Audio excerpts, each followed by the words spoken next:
Welcome to, I'm going to call this the Graham Family Podcast. Still trying to figure out what to call our monthly podcast, where we highlight real estate and finance here in Las Vegas. I'm super excited to have my good friend Kora Shear with us today, and just great to have you with me this morning, Kora. So thank you for joining us. You and I go back, gosh, 6 at least years, roughly. And Kora and I have a very unique way how we got together. Why don't you, it's a really cool thing how you and I connected with each other. So why don't you share and I'll... Well, first of all, it was a divine intervention, but it kind of happened. I have always get my nails done, so every 2 weeks. And I have a nail lady, her name is Lisa Farrell, and I'm just chatting along with her one day, and Lisa's also has a unique ability. She is a psychic as well. And we're talking away, and she looks up at me and she goes, "Do you know Kelly Graham?" And I said, "No, I don't believe that I do. Is he an agent?" Or I said, "Oh, no, he's a lender." And I said, "Oh, well, I'm always interested in connecting." And she goes, "You need to call Kelly. I see that you guys are going to be, you guys need to get together." And so she gave me his phone number and everything. And it was about 1 o'clock that afternoon. I called and I said, "Kelly," hey, I introduced myself. I'm Kora Shear, and we have a mutual friend, Lisa, and she says we need to meet. So I'd like to see if we could come, if I could come over. And you said graciously, "Yeah, let's set up like the next day," I think it was at 1. So I come over, and within about a 20-minute time frame, I kind of explained what it is that I was doing. I had just moved off as an individual agent, coming off of working with an investor. And I said, "Hey, I'm just starting. I'm getting my database set up. I'm getting a website. I'm getting everything all done. And I need a partner. I need a lender partner." And Lisa told me that we need to get together. So I explained. You didn't have any choice there. No, I didn't really, because it was like, okay, yes. She saw it in my future. The bolt of lightning. Exactly. And but what was amazing is I saw it was only about 20 minutes of us talking, and I asked for your help and support, and you, not knowing me at all or anything at all, but also knowing Lisa, said yes. And it was a divine intervention at that point. I've been so happy Well, to have you in my life and things. Been really good friends for the last 6 years. I adore you. You've got a great personality. You have more energy. I don't know, is it too, am I out of place in saying we're part of the same club? Yes, we are. Age-wise. But I have half the energy as Kora has here. Anyway, and I don't know if it was okay that we even threw out Lisa's name in here, but she probably won't see this. But she is a doll, and my wife also gets her nails and pedicures from her. I do too, actually. Every 3 months or so, I go, because you know how us guys with our feet, right? Anyway. Yeah, and so it's just been a great experience, and Kora and I travel several times back to our back office in Detroit. Our main funding partner is United Wholesale, and they're gracious enough to fly all of us and all of the realtors back there. And so we've just spent some time together. But the one thing I do admire about you is your energy. And tell me a little bit about how you got in the business. I know you're from Kansas and then New Mexico and then Vegas. Mm-hmm. Because you're so good at what you do as a real estate agent, especially as a recruiter, right? Mm-hmm. I'm very, very interested, and you've shared with me before, how you got into the business. So, but you're from Kansas. I am. Wonderful Born and place. raised in Kansas, in a small town of Enterprise, 1,000 people. And that was for 17 years. Went off to college in Salina, Kansas, which was a subsidiary of K-State University. Got 2 associate's degrees, one in computer science and the other in electronic data processing. So sales is not my not my trade by any means. From there, I actually interviewed with a company named Sandia National Laboratories in Albuquerque, New Mexico, and I got hired. They moved me there. 8 years with them, and it actually led me from Albuquerque to Las Vegas. I was married. The first time when I went to New Mexico, husband also got transferred there. And I got a divorce about 7 years later. 6 months later, I met my second husband, which was also working at Sandia. Okay. And he was working at the test site in Las Vegas. So after about a year, I moved and transferred to the test site. We finished working there until we basically were doing testing out at the Nevada test site, and I was a computer systems manager out there, taking all the data and transferring it back to the scientists and engineers and things. And when a lot of that you can't tell us, right? no, unless I kill you. No, I don't have the right security clearance to hear. No, but it was details. a very interesting time. I think what it really did, and kind of going into my background, is that I'm a female computer nerd. And so that was not something in the industry back then in the 80s. At that particular point, it was it was a man's world.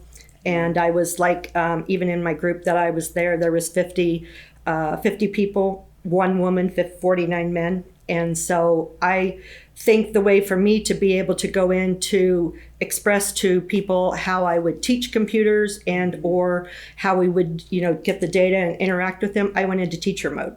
And because I think that was always an honest profession. I think when you were growing up, a lot of your teachers were female, and they respected that idea, and I kind of came across with respect in that way. And it was easier for me too, because it was very hard being a computer nerd stuck in a room with computers and logic and all of this stuff. I needed people. And later on, I found out that I was destined to be a salesperson. So that's where I got into the sales. And from there, also teaching managers and everything. And when I moved to real estate, it was just basically to be able to get into production, and I did very well. First year, I sold like 77 homes, 75. Second year was 77. Third year was 157. And so that was huge. And what I needed to know during that time is you've got to have systems in place. You've, no pun intended yet, but but what I found out is that if I did everything exactly the same way and got on a pattern to where, I knew what was going on, then it became very routine. I mean, it was still 14 and 16-hour days that I was doing, but what I didn't learn back then, and we'll talk about some of the things, is I didn't learn how to delegate, or get an assistant or do something like that. So being very much a perfectionist the way I was then, is that I built the systems. I did it myself. I had a closing every single day and things. I did that for 10 years. I was buyer's agent for 10 years. Lots of short sales, foreclosures, really learning about the business. At that stage, I only had one buyer because I worked for an investor, a small investment firm. And but I had to talk to the listing agents on the line, and I had to work with the banks, and I had to work with all of that. So everything was on the phone, and it was really precise, concise. First 30 seconds, you had to get, that say, hey, I've got an offer that I need to send over. You had to do something different that everybody else was not doing. So getting those systems and processes and places has been utmost in my mind from the start. I think it came from the logic and the computers. Right. So when I left that place after 10 years, I decided to be an agent of my own. And so I started with Realty One. And I said, okay, here in Las Vegas, yep, of course, and that's when I met you. And I said, okay, my goodness, I've got to have a website. I've got to have a lead source, because I wasn't allowed to sell anything on my own. I not my SOI or anything like that. And I was like, oh gosh, I've got to have leads. So, that's kind of where you helped me in a little bit. But also I need to partner with a lender. I needed to pick my partners.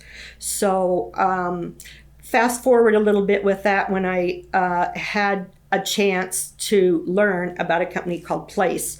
And Place is a technology platform company that was created by two top Keller Williams agents, Ben Kitty and Chris Suarez. And what they decided to do was to create a company that would sit on top of a team and be able to accelerate and do everything for them that would allow the agent or the operator or the top 20% producer to do more. And so it would take all of these systems that I have already generated and allow it to take it off of me so that I could grow my business. Now, I could grow it either by adding agents or increasing production or building, expanding in whatever way I find necessary. And I found out about them about a year and a half ago. And I was just intrigued because they had systems like I'd been generating or trying to generate for the last 10 years. And so we had about 80% in common, because I knew the only way that I already would be able to expand and help with recruiting was if I recruited and I did all the training, but I did all of the managing and the operating and the accountability and everything else. I literally am only one person, believe it or not. Right. Yeah. So I did everything I could to try to be able to do that. I was in a partnership last year, and it didn't quite work for that partnership to be able to implement place. So I changed that partnership and wound up going with another partner, with David and Michelle, and it was in my best interest to be able to move to Keller Williams so that I could adopt Place. And so now I'm with Place. I absolutely love them. But I think what it does for me is we just had we just had a contest in the last 60 days for our agents and our operators and operations. And for the agents, it was to do 50 open houses in 60 days per agent. Wow. Per agent. Per agent. Okay, Whoa. yeah, per agent. And so I was scurrying around getting signs and getting all kinds of open houses set up. I had one agent that actually did 69 open houses during that time. I had others that were newer agents. They may have done 20, 30, 40 or something. The other, another challenge that they could have picked up was 5,000 dials within that particular time frame. That is extremely hard. I had some agents tried to do both. Wow. And so that was very challenging, but I had agents that were maybe 3 or 4 months old. So they didn't, complete a lot of it, but it really set the stage of what it is that they can do. They did have an operator contest that said that if you have 6 new recruits during that time, then you would meet the challenge as well. I took on a different aspect for that because I actually love recruiting. I finished with 17. Wow, good for you, Kora. In 60 days. So people, for the viewers out there, those watching, if there's still people that love and want to get into real estate. Yes. And so you would help them. I would. By plug and play into the Place system. Exactly. So they have a path.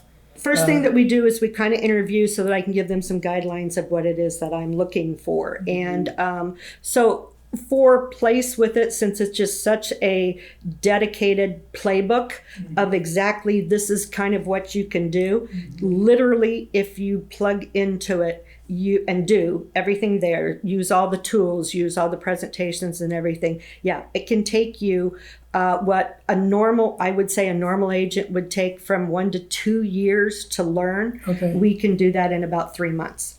Fantastic. Boot camp, launch program. And then I take pride in being able to sit on top of that and provide my experience and expertise in trying to be able to teach them, the real life things, because you can see things in a playbook and Place has their own coaches, their own trainers, everything for me to be able to plug right into. So wonderful. It's absolutely fantastic. Now, before I forget, so if somebody wants to get into real estate, and just wants a plug and play instead of being thrown out there and, hey, good luck, start making phone calls or meeting people, how do people get a hold of you, Kora? Okay. What's the best way for people to... One of the best ways is to contact me, 702-718-7634. Say that again, please. 702-718-7634. And then also, or my website would be Kora.shearrealtygroup.com. Okay. And so it's Kora with K. Yeah, and I'm sure Shear we is can throw that on SHEAR. We'll get a card or some Okay. of your information after this. Sure. Yeah, we'll Sure. be able to have it on the screen, right? And so Absolutely. we have a place website. It has everything in there. It has places where they can go to the careers section of that. And also on there, it'll say make an appointment. But out of the 17 recruits that I did in this last 60 days or whatever, amazingly enough of them, 14 were brand new agents that were going with career changes. So I Wow. helped them Wow. all go Okay. from, hey, what is this like? Because I actually ran an ad for like a showing assistant. And most people would call up and I'd ask, what do you think that means? You know, and they're like, my entryway into real estate, maybe? And I was like, bingo.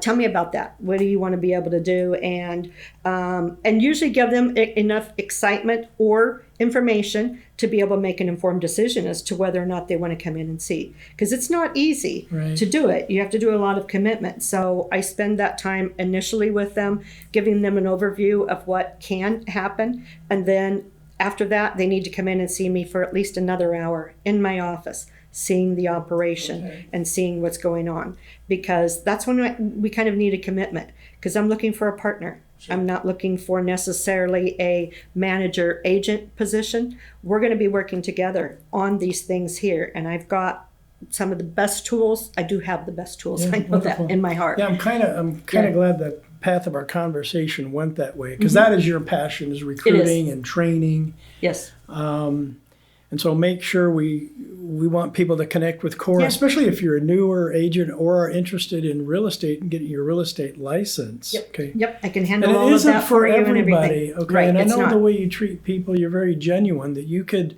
just visit with them. Hey, this may or may not work for you. So, Exactly. fantastic. I do want to shift a little bit, because we're in a funky market right now. Fortunately, rates have come down, and I think they're going to continue to come down. Why, if you're a buyer interested in buying, tell me a little bit about why people come to you. Why do people come to you and your team if they want to buy a home? Well, I think first of all that, especially if you're a first-time home buyer, you don't know what you don't know. And the thing is I do respect my position. A professional real estate agent, is one that is supposed to know more information than what the buyer does. And so we're a great resource in that sense. Also to other aspects of that, because they may need a lender. They may need to talk with their CPA. They may need to talk with their family. They may need to talk with a lot of different things before they're thinking about buying. Could even be credit. Could be a lot of different things. But at least getting with a real estate agent, we're on the same path of what is it do you want? You want to be able to go from renting to a homeowner? Do you want to be able to downsize? What is it you want to be able to do in that sense? And I feel we've got the right answers that we can do that. Now, compassion comes in with that very, very, very much. I feel that I relate to recruits, but also that's what's built my business. I am a top 2% producer, and things. And I've got that experience to be able to tell buyers as well as agents and everybody else. And I think that's really important. You've got to make that connection and find out that why. Why is it they want to, buy something? And what happens if they don't? What are the consequences of both things? You don't want to get in over your head, but at the same time, you don't want to be, you want to build your wealth, because real estate is the easiest way to build wealth, right away. It can be a little daunting. Yes. Especially a first-time home buyer. Can I afford it? Is the process going to scare me? There's just a lot of trepidation. There is. And a lot of people, and everybody has their concerns. And so I love that you use that word compassion. Oh. Because and I also try not to be the salesperson. Sometimes people our profession can get a bad rap, because somebody's out there just trying for whatever it is they're doing. Yeah. It's the communication with the client that is so important, because it's going to lead you to the trust and to where it is they want to be. And at the same time, it leads me too. You know, because if I can show them that the process is easy, which is one of the reasons why I built my processes so long ago, now I have a team, my team as well as Place, that is nothing except about compassion for everybody and getting the process done. You know, Share it can with go very me, smooth. An experience that you've had where someone came in, maybe they were kind of scared about buying a home and how it ended up. Sure. Do you have any that you recall that stuck out actually, in I your have mind? one that I worked with you on.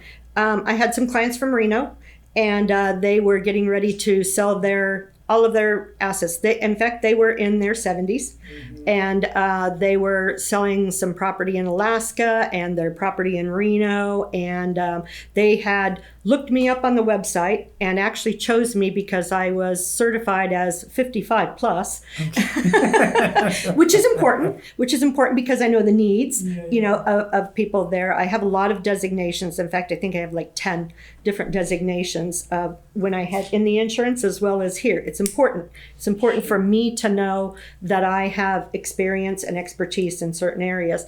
But anyway, they were moving here. They contacted me. They were pre-approved by their bank up in Reno, and they were going to be putting $120,000 down, I think, on the property here, and then financing the rest. And it was with the bank that they've done business with for like 30 years or however much. And so when they said they're flying here from Reno, I did a search for them, and they said, well, you know, we don't know about searches so much. And I said, why? I said, well, we actually came out probably about a month ago, and we had an agent that showed us around. And to tell you the truth, we were so embarrassed because the places that he took us to were, I wouldn't even walk in the door. And it was a younger agent. And she just said, you know what, I don't think they understood my needs at all. Why they thought that I needed $100,000 house or something. I want a nice house.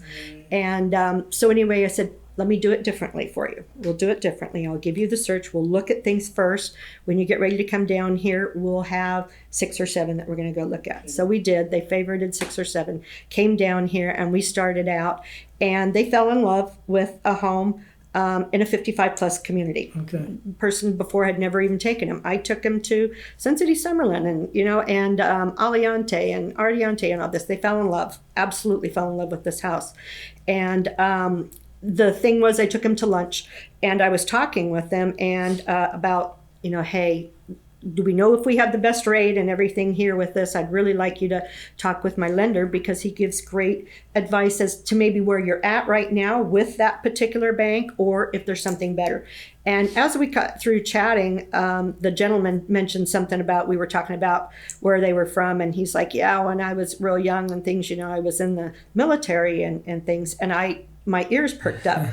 And I went, you were in the military? And he says, yes. And I said, how come you're getting this is a conventional loan that they're looking at for you on this. What about a VA loan? And he says, oh, I wasn't in long enough. I don't qualify.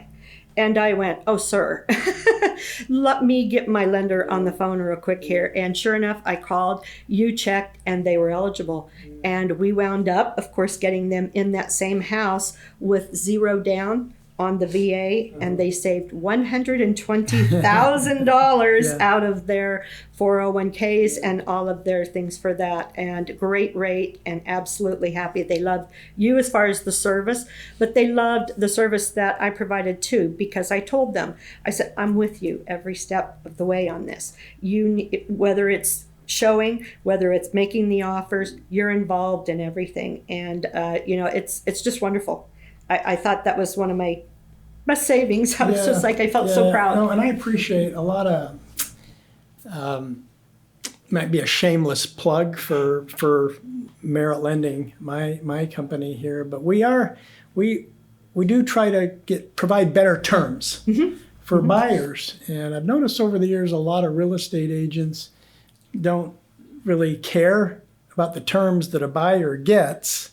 They just want the loan to close, but we all kind of, I feel like, have a fiduciary to try to get maybe not the best, but at least very reasonable terms for buyers. And that's one of the main reasons why people come to merit lending, and you trust us for that reason.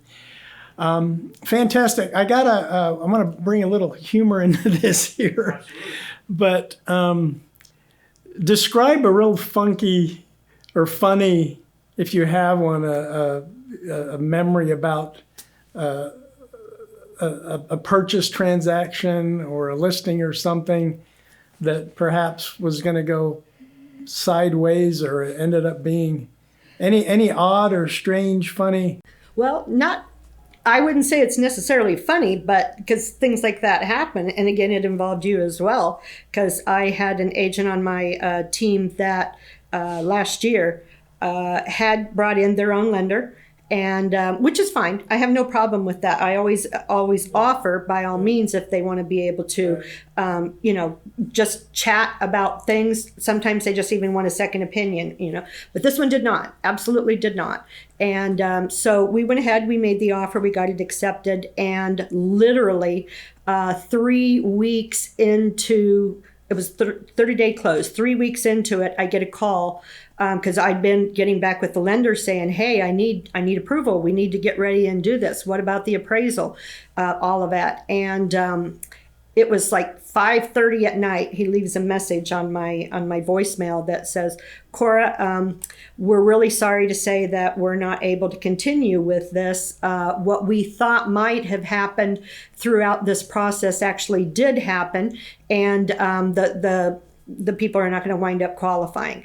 And I just was beside myself, of course, because it was also the listing agents were agents in my office. Oh boy. So I'm like, oh my goodness. And the seller had already purchased another home contingent on this Domino. being sold, and she was already packed and ready to go. And so I threw up my hands, kind of going, and I looked at Brandon, and we both just looked at each other and said, well, we're calling Kelly. We got to call Kelly right now. I remember it was 6:00 at night. I called you and I said, Kelly, oh my goodness, I can't believe what just happened here. And I'm not even going to say what I was going to say. Yeah. So, but it was basically every time I use a lender, Sometimes other it's than somebody appropriate. else, something happens, and because I don't know that lender, I don't know that they're going to say because I always ask ahead of time, it's pre-approved, we're good. Are we good? Are we good? Are we good the whole time through? And I just never got a response back readily available. And come to find out that the lender had not even ordered the appraisal. Oh boy. And so I come to you, I was like, this is the situation. They haven't ordered the appraisal. I've got 10 days or 9 days to be able to close and something. And you just picked up the phone, you started, we gave you all the information, you ran everything there, wound up even going out to the client's, to the buyer's house, talking with them, getting everything done. The good news was you came back actually within a 2-day period and said, we can do this. I mean, let's face it, there's so many good lenders out there, not just merit lending. But one of the things that, just this is a recommendation that and you would tell this to any client, is just work with somebody where they try to get all of the income, the assets, the credit, the debt to income knocked out in the beginning. Mm-hmm. Some lenders, inexperienced ones, will just do a credit report and not really validate the income and the assets before they provide a pre-approval letter. So you want to make anybody looking to get financed on a purchase needs to work with a lender that's going to go out of their way to document all of that, so there's no surprises at the end. And we're very good at that. That's where people come to us. Mm-hmm. But there's a lot of great lenders in Las Vegas. There are. Just make sure you work with somebody that's detail oriented. Mm-hmm. Let's talk a little bit about the market today. Okay. What's your opinion on, talk to me about inventory. What do you hear concerns of people that want to buy right now, and how do you address those concerns? Well, we have low inventory, very low inventory, and it's for most time with the buyers, well, yeah, I'm going to wait till the interest rate comes down. That's exactly what they're saying. And you have to look at the past and everything else. I mean, if everybody would have waited till the interest rate come down, they'd had a lot of equity that they didn't, wouldn't have had in here. But I think the thing that really, it's important to keep in touch with that. But to tell you the truth, lending is not 100% of our market. We have cash buyers, that come in. And so what I have to tell those first time or the people waiting for that, right now, you're going to let all the cash people buy up everything, or are you going to find something that you want and be able to have the house of your dreams? And if you can afford it right now, through whatever it is with your lender, if you need to have that, then get that, because the market is always changing. So can you refinance? Can you do something later on? Can you even buy and sell that home 1 or 2 years later? Right now, we've had people that have had a house for a year and still sold it. We work with the military a lot, and they're PCS into different places all the times. They think they have 3 years orders here, and no, they have 1 or something. They get moved. And we've been able to be helpful with those type of people, and they can't do anything because they're stuck with whatever the rate is at that time. But we're fortunate in Las Vegas that the equity, or the appreciation in the homes is going up. And so, but there's kind of a dual-edged sword there, I mean, if the interest rates come down, then there'll be some more out there, but aren't the prices of the homes going to go up? So now, even though you would have qualified from before, you might not now, and yet the interest rates are lower. Yeah. So it's a catch-22. Well said there. And there are programs out there where people can get into a home with 0 down and refinance 7 or 8 months later when rates close. Yes. And so we got to address this. What is it they want to do? It's not like they're going to get the mortgage first. You need to get the house. You need to figure out what that is. And so, and some people are saying, okay, well, I'll use this time to save more money for a down payment or do something. I think if they would talk to a real estate agent and they would talk to a lender, then guess what? That timing is going to, together with both of them, you're going to figure out when the timing is right for them. Sure. Maybe, and some people aren't ready credit-wise. And I know for Merit Lending, we have lots of tools to help people get credit mortgage ready. Yes. Might take them 5, 6, 7 months to get their scores up. But there's lots of tools to be able to do that. And that's an absolute great point. But what I find is people that don't think they qualify will think that for 1 or 2 years. If they talk with us ahead of time, then it could only be 5 to 6 months. Because maybe indeed something is, or maybe they're on the right track. Yeah. They don't know. Yeah. You don't know what you don't know. People think, I only have a 590 credit score. I can't get into a home. Well, that's not the case. So let's talk a little bit about this brand new thing in your industry, the buyer-broker agreement, because there's some myths out there, right? What's one of the myths that might scare people? I think one of the myths for agents is that buyers' agents aren't going to get paid anymore. I think another myth is that sellers think that I don't have to pay a buyer's agent now. We're just going to work for free? No, that's not going to work that way. I think what it is it's just a transparency issue. And I think, to tell you the truth, actually for us, it's actually better because now everybody knows about it. I think before, the seller knew what commissions were going to be, the listing agent knew what commissions were going to be, buyer's agent knew what commission was be, but the buyer didn't. It was always, they never knew. They never knew whether how much their buyer's agent was making or anything of that sort. So right now it's all transparency. The thing is all of new forms have come out. And actually for me, it's been nothing different. I've always done this to begin with, so it's really easy. It's just we do the forms and things now, and it took me 2 hours to figure out how to say, okay, before I show you a home, I need to have signed this form now, because we always had them do the duties owed, so it's just an extra form.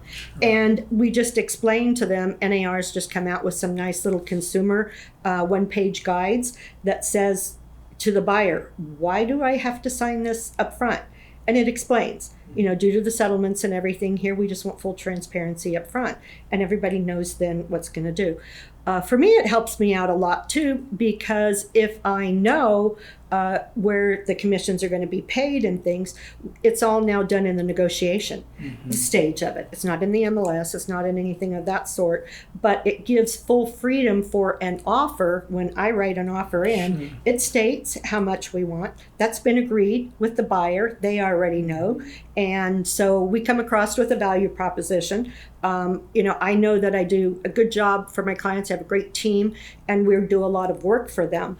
But if there are some agents out there that are not, they're going to have a little bit of a harder time explaining their value proposition. So make sure you do what you say, and you let them know ahead of time what it is you're working for them. Now, listing agent does that all the time too. What are we going to do? We're going to do marketing. We're going to do this. We're going to do that. Same thing now for a buyer's agent. And I think it's really important. So everybody's all on the same level. And when you then go out to look at the homes and you do your negotiations, then there's so much more leeway, I think, because if I have a buyer that you've told me qualifies for $450,000, they're putting down 3.5%, but they need closing costs, and how much are the closing costs and things. When I'm making that offer, I know that they don't have money for, for commissions and things. So I need to ask that all in my offer. And that way it is all then negotiated, counter offers and everything back. And when that, and I've had at least 4 now that we've gotten accepted for offers and things, both on listing and buyer side, that it's gone perfectly. Sure. Everybody actually feels really great. Yeah. Nobody feels like, I don't think I know everything about what I'm doing here. Transparency. And things were always negotiated before. Yes. It's just that now it's on paper. Exactly. For everybody I always had asked you, Kelly, what are those pre-approval? What are they for? How much are they putting down? How much do they need in closing costs, or do they? And do they have money extra so I can go above appraisal? All those questions. It's no different. It's no different. Now I just know whether I know exactly all the figures to be able to go into, and the seller does too. Very, very good. Well, I want to talk more about your cruise because I'm jealous. 30 days. Wow. But gosh, I think I'm really optimistic about the housing market for the next year or two. And share with me some ways people, buyers in particular, should feel optimistic about getting in now rather than waiting. I know we covered that just a little bit, we did. But things are a little different right now. Rates are down. It's a really good time to buy. It is. And I think it's clouded, by that, because everybody's concentrating on those interest rates and things. But again, when you purchase a house, unless it's for an investment, if it's an investment, you've got different, numbers and things. But if it's for the house that you're going to live in and things, what is that going to do for your family? What is that going to do for you? In fact, I'll take an example of myself. When I moved over back to an office that was over in Summerlin area. Well, I live in North Las Vegas, so I have to hit the 215 and get there. And even when I'm going on appointments and stuff, this city's growing, and it's growing, but there's a lot of new builds too. So we've got inventory from new builds, we've got inventory from resales and all of that. And it's just so important that we get out and talk to the people, to say, hey, because your situations change throughout the years. Sure. You may need a starter home, then you're going to get the family home or whatever, or that, and then you get to a point where maybe it's too big and you're downsizing, or you want to do rental property as well. Or like myself, I actually used to have a home in Cedar City, and I had a home in Albuquerque, New Mexico. Those are my homes. I choose to do my vacations there. So what is it you want in life? When I got that, I happened to get that at the 2%, which was really good. And I had to consider then, do I pay cash for the house? Because I could have, but no, wow, 2% was great. So even those types of things you think about. So I just think it's important to do what it is in your interest at that particular time. And Sure. it is a great time to buy sometimes right now. people get fixated on interest rates today. We have a program that the interest rate really doesn't matter. It's called a first lien HELOC. You can use it for a purchase. Yes. And you can pay that home off in 5 to 7 years without spending any extra money on principal. And so there's a lot of options. Also, one of the things that people are fearful when they come to get pre-approved, hey, don't pull my credit. I'm worried about my credit scores going down. And one of the things that we do at Merit Lending, because we never do a hard pull credit when we're pre-approving someone. So we can do soft pulls. It's called a soft pull. It's not an inquiry. Doesn't affect your credit. We have all of the information we need to pre-approve somebody on that soft pull. We can even get a full automated underwriting approval just on that soft pull. So another plug for Merit Lending. Sorry.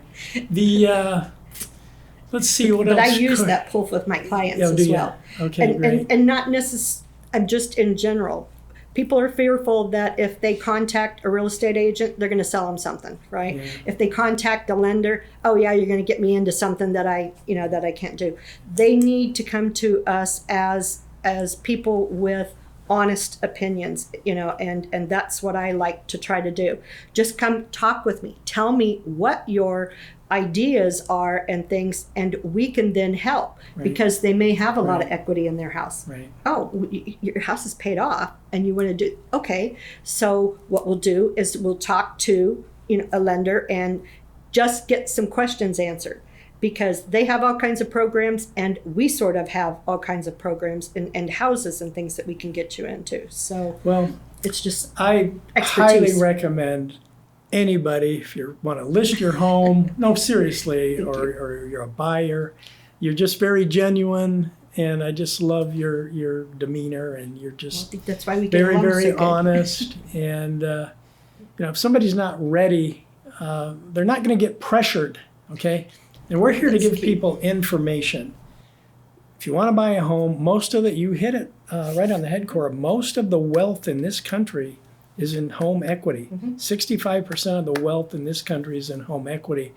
So we want to get people started on home ownership for that reason, because that's kind of your nest egg for the future. Kora, I also heard recently that you wrote a book, or I did. you authored part of a book. Tell me about that. Co-authored. First of all, the name of it is Women Who Boss Up in Las Vegas. Who boss up Who boss up in Las Vegas. Yes, I'm a boss lady. Boss up. And it is 16 chapters. There are 16 ladies in a group that I've gotten to know real closely and things.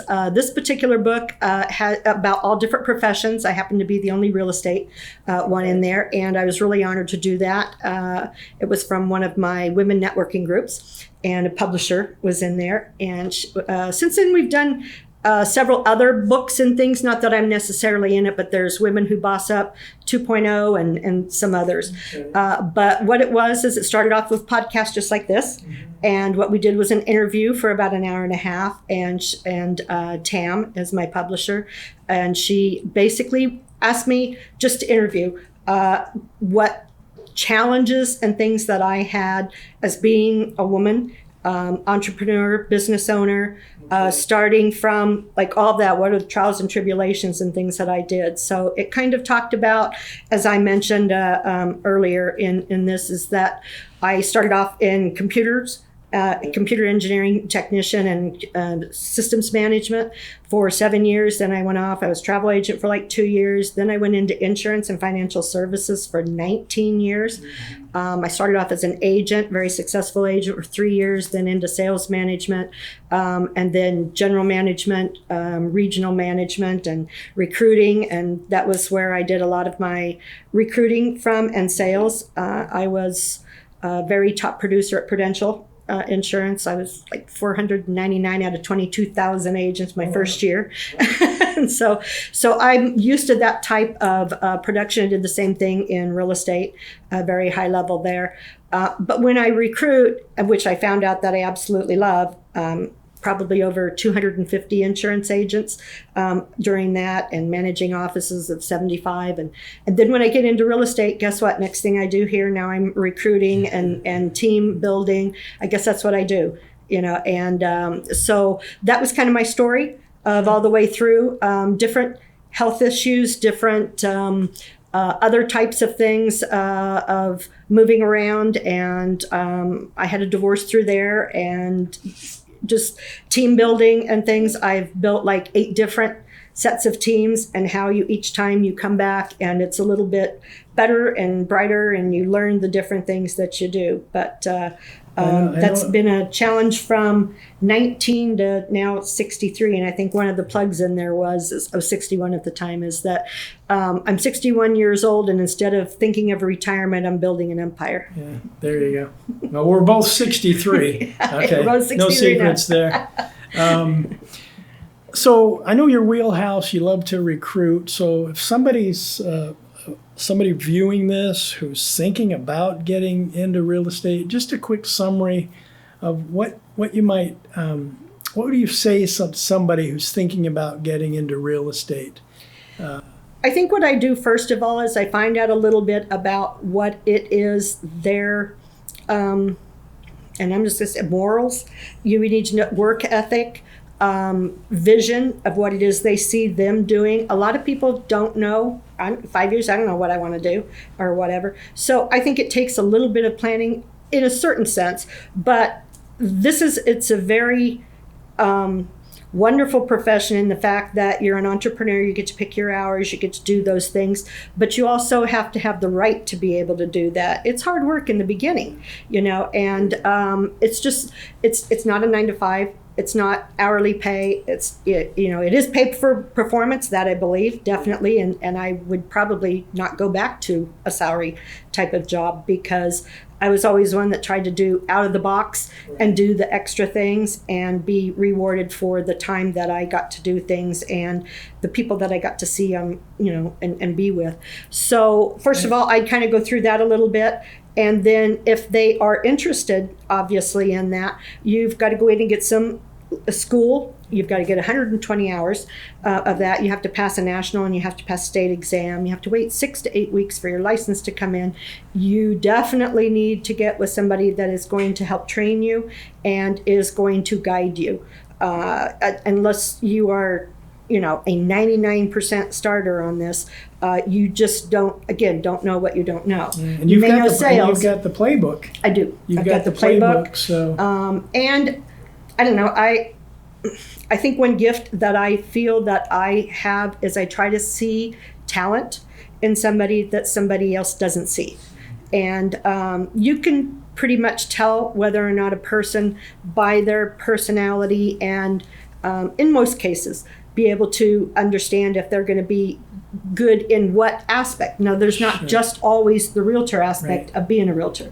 You can be a great operations person or a transaction coordinator, or you can be involved in many aspects of that. Or you could become a team leader. You could do things. So that's what you want to do, and try to do that. I love absolutely getting with the younger crowd, or somebody who's not been in the business, because I feel if you can learn it correctly and you can learn it efficiently, then you are going to be way better off than trying to do a hit and miss. Very good. That's what I would suggest.